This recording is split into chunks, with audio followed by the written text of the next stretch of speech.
ქრონიკის მიერ დიპლომატიური წარმომადგენლობებისთვის დასმულ კითხვაზე გაუწიათ თუ არა გრანტი ქართული არასამთავრობო ორგანიზაციების წარმომადგენლების მიერ ესტონეთში რეგისტრირებულ ორგანიზაციებზე პასუხი მხოლოდ დანიის საგარეო საქმეთა სამინისტრომ გაგვცა, თუმცა მათი პასუხი ბუნდოვანია.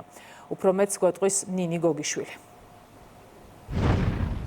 ბუნდოვანი პასუხი, რომელიც მთავარ დასმულ კითხვას არ პასუხობს, თამამად შეიძლება ასე შეფასდეს დანიის საგარეო საქმეთა სამინისტროს მიერ გამოგზავნილი მეილი ჩვენ მიერ გაგზავნილი კითხვის საპასუხოდ, თუმცა კითხვა იყო საკმაოდ მარტივი, დანიის მთავრობა და მათი ქვეყნის დონორები აგრძელებენ თუ არა იმ ქართული არასამთავრობო ორგანიზაციების დაფინანსებას, რომლებმაც მისამართი შეიცვალეს საქართველოს ნაცვლად. ახლა ესტონეთში არიან დარეგისტრირებული, რომლის მთავარი მიზანი კვლავად საქართველოში უცხოური ფინანსების შემოტანაა ისე, რომ ქართულ კანონმდებლობას გვერდი აუანონ. როგორც უკვე ვთქვით, დანიის საგარეო საქმეთა სამინისტრომ გადაწყვიტა, რომ ამ მთავარ კითხვაზე პასუხი არ გაგვცეს, შაბლონური პასუხი გამოგვიგზავნა და თან დაურთო გვერდი, სადაც ირწმუნებიან, რომ ამ გვერდზე შესვლის შემდეგ ამ კითხვებზე პასუხს მივიღებდით, თუმცა ასე არ არის. გვერდზე შესვლის შემთხვევაში ასეთი სახის ინფორმაცია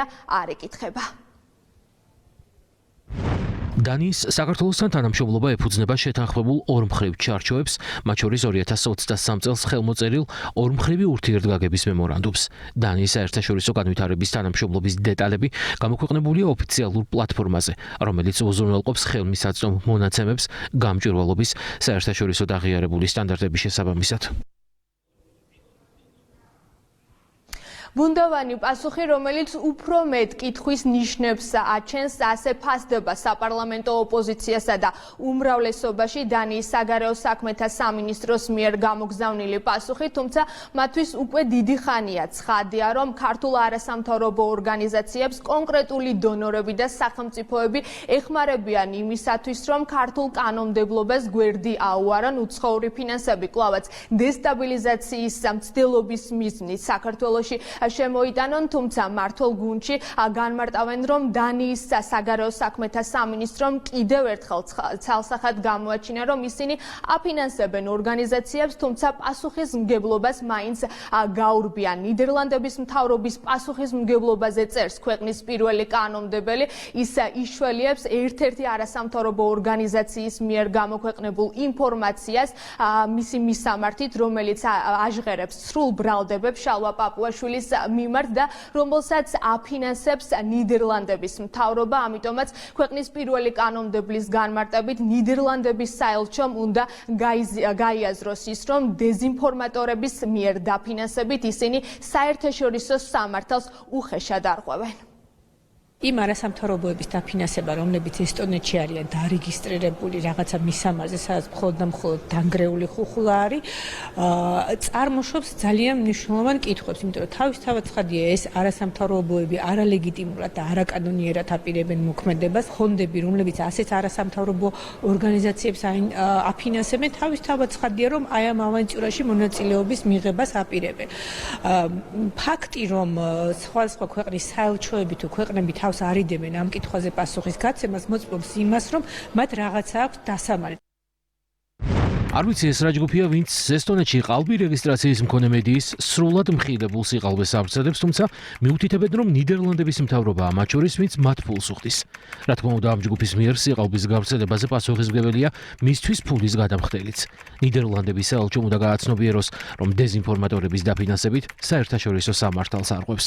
სირცხვილია. ესეთი პასუხის მოწერა საერთოდ რომ გაჩვენებულიყვნენ, ალბათ ისჯობდა, ვინაიდან ფაქტობრივად კიდევ უფრო მეტი კითხვის ნიშანი გააჩინეს და კიდევ უფრო მეტად დაადასტურეს, რომ როგორც ჩანს დასამალი მათაც ბევრი რამე აქვს და სინამდვილეში როდესაც ჩვენ საუბრობთ, რომ გამჭვირვალობის პრინციპის წინააღმდეგ მოქმედებენ გარკვეული ძალები, ეს რა თქმა უნდა ამ ეგზალტირებული NGO-ების ნაცვლად არიან მათი დონორები. დღეს ჩვენ უკვე შეგვიძლია ვთქვათ, რომ გამჭვირვალობის წინააღმდეგ სინამდვილეში გამოდიოდნენ არა ეს პოლიტიკური NGO-ები, რომლებიც თითქოს წინაპრანზე იდგნენ, არამედ მათი დამფინანსებლები, დონორები და საერთაშორისო ორგანიზაციები. ჩვენი საზოგადოებისთვის არის პრაქტიკულად ნათელი ყველაფერი, თუ როგორც ცდილობენ დააფინანსოთ რადიკალიზმი საქართველოში, ალგებული ფონდებით, ალგებული ქვეყნის პირდაპირ ბიუჯეტიდან, განსაკუთრებით და გამორჩეულად მას შემდეგ, რაც USAID-დან დაიხურა შეერთებულ შტატებში. ბუნებრივია, რომ მე პასუხის გაცემა უკვე უჭირთ მალავენ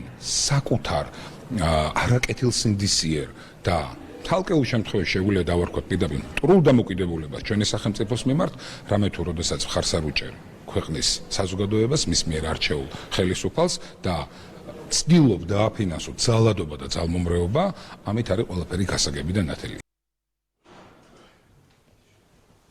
ჩვენ მიერ დასმული კითხვა საკმაოდ მარტივია, აგრძელებენ თუ არა იმ ორგანიზაციების დაფინანსებას, რომლებიც ახლა გადაბარგნენ ესტონეთში, იმისათვის, რომ ქართული კანონმდებლობის გვერდისავლით უცხოური ფინანსები კვლავაც გაუმჭირვალედ მიიღონ. ამ კითხვით რამდენიმე ქვეყნის საელჩოს მივმართეთ, თუმცა მათგან დუმილია სამდღიანი ფიქრის შემდეგ მხოლოდ დანიის საგარეო საქმეთა სამინისტრომ გვიპასუხა, თუმცა მათი პასუხიც შაბლონურია.